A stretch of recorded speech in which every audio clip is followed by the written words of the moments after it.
Now I'm going to get to a topic which is very important in calculus. It is called integration. Now you've already had a video on differentiation, so I hope you remember what does differentiation mean. If you remember, we had James Bond jumping across over a crevice and then his parachute opened. So the problem we focused on was what is his speed. So his speed had to be a certain amount. I think we said 25 meters per second. So when we get the differentiation of a function, dy dx or y-axis, we actually get the speed. Now, what is integration? It is simply the reverse of differentiation. So if I find the derivative of sin x, I get cos x.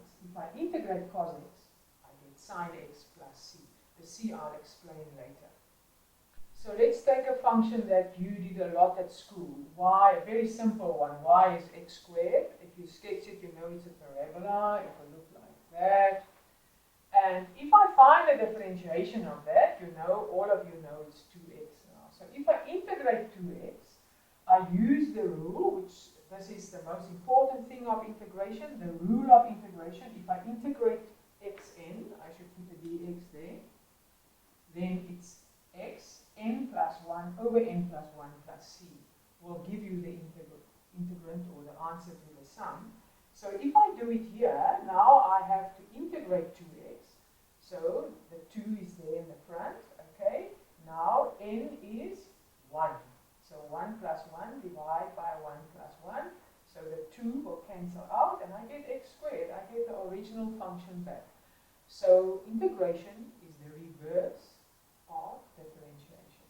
So in integration, we are going to teach you a lot of techniques to be able to integrate any function and even the product of a function. That's actually a fun syllabus. You really have to, your brain is really challenged. Now if we have an integral and there's no borders, so we call it the indefinite integral. There's an indefinite integral and there's a definite integral. Now when there's nothing, it doesn't tell you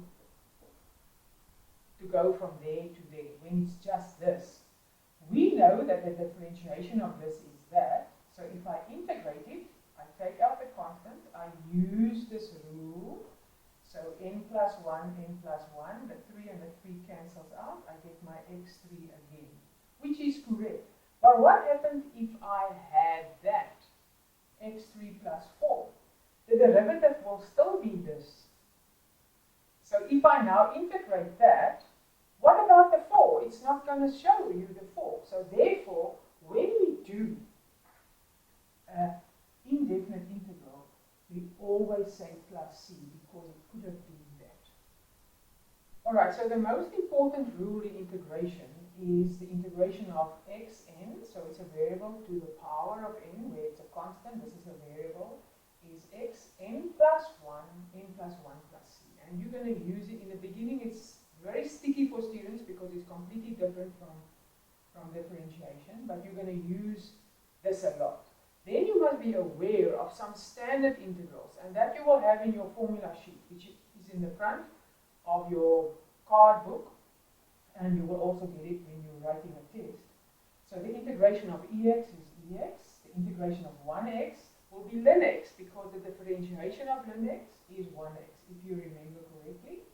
Please notice that the integration of sin x is minus cos x. Students always make a mistake about that, because the differentiation of cos x is minus sin x.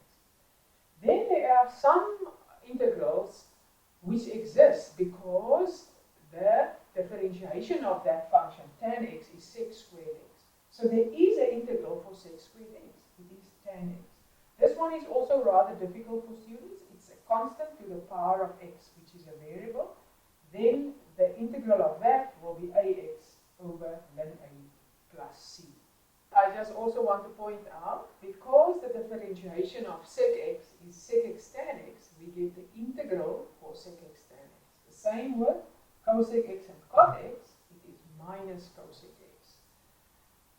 And you must be aware of that if you get any problems or any integration sums. And if you forget it, then you won't know it. So please remember The same, I said there is the integration for sec squared, it is tan x. You also get the integration for cosec squared x, which will be minus cot x. Okay, let's talk about now the meaning of integration. We all said differentiation is actually the speed of the movement, the rate of change. So what is the meaning of, a lot of, even people on the street, they ask me, what's this snakey, this snake, you know? So I'm going to try and explain to you what it is. If we have a triangle like this, if we take a line, like y is equal to x, I draw a straight line. Now, there's one formula that students never forget. And that is the area of a triangle is half base times height. And they use it wherever they want to, and in the wrong place as well. But anyway, so base is 4. Now x is equal to y. So if we take up to that point, x is 4 and y is 4.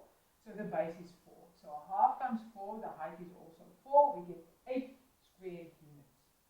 Now, when I integrate, that is really what integration means.